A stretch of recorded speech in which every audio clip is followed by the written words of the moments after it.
Assalamualaikum warahmatullah.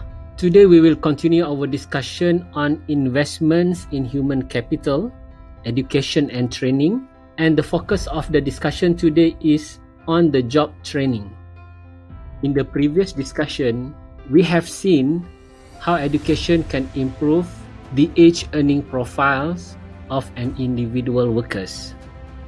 The most common way how we improve our earnings over our life cycle is through formal education. Once we finish our formal education, let's say we finish up until Form 5, then it is time for us to decide whether we want to join the job market with our high school qualification or we want to continue with college or university study. An alternative to that is to undertake what we call as the on-the-job training, or the short form here is OJT. So in our earlier discussion, we find that through education, the average earnings of individual workers improved as he or she gets more and more qualifications. So we say here that the average earnings of more educated full-time workers exceed those of less educated workers. And this can be shown by the age earning profile diagram. On-the-job training is basically provided to workers at their workplace. We can divide on-the-job training into two categories: general training and specific training. For a general training, this type of training would allow the workers to apply that skills that he or she gets to other firms. That means that type of trainings would be applicable throughout all firms in the economy.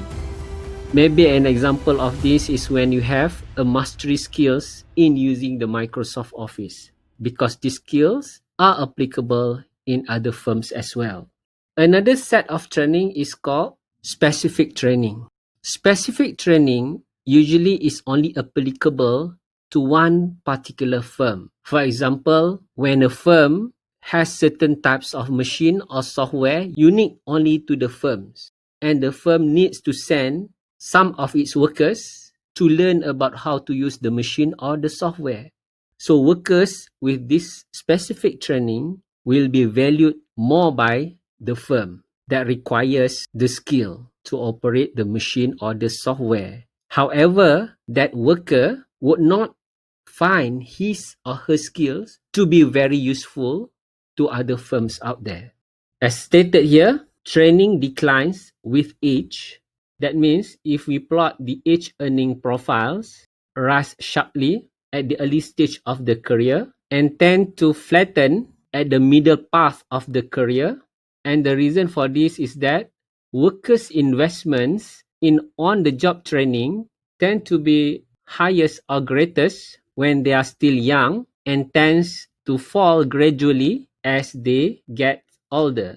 This is the reason why when we say on-the-job training, where the shape of the earning profile is a concave curve.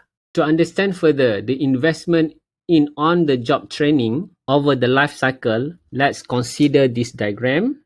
So individual is assumed to have completed full-time schooling and enters the labor market at age A0.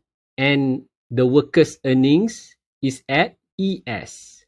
With no future training and no skills, earnings would remain at ES over the life cycles of the workers. Looking at this diagram, so this is ES. Without any form of on-the-job training, this worker would only have ES level of earnings over his life cycle, because the horizontal line here measures the age of the worker. Next, if the worker chooses to invest in on-the-job training, his or her future earnings potential will be estimated as indicated by the dashed curve EP in the diagram, in comparison to actual earnings, which is below EP. Looking at this diagram, these dashed lines indicates the potential earnings if that worker enrolls into any form of on-the-job training. And the worker would enjoy much higher earnings when he or she undertakes certain types of on-the-job trainings as compared to the actual training here, as indicated by EA. So what is EA? To understand that, let's consider the following. For those who invest in on-the-job training, the actual earnings indicated by the line EA starts below ES, as indicated here. Why it starts below ES? Because at this point, the worker who undertakes any on-the-job training would get less than ES. So this is the actual earnings for the worker when he or she enrolls into any form of on-the-job training.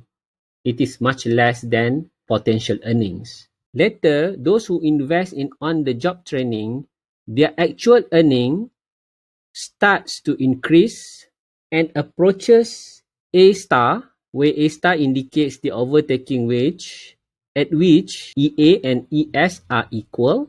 Then thereafter, EA rises above ES. So the difference between EA and ES, the gap between EA and ES, the gap here, tells us about the value of the on-the-job training.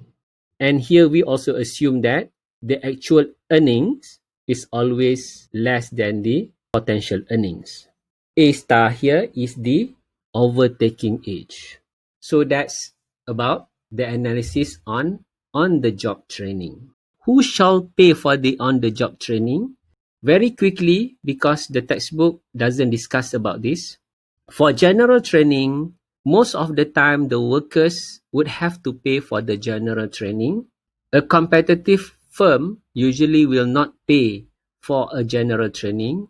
The reason is that if the firm pays for the general training and later after the workers finished with the training decided to work with other firms, that would mean loss in terms of the human capital investment by the firms towards the workers.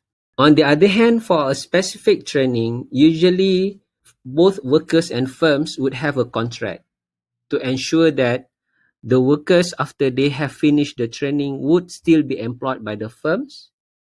And the firms also need to have a guarantee that the workers would not go to other firms. There is some kind of shared cost between firms and workers when it's come to specific training. I think that's all about on-the-job training. See you in the other session. Wassalam.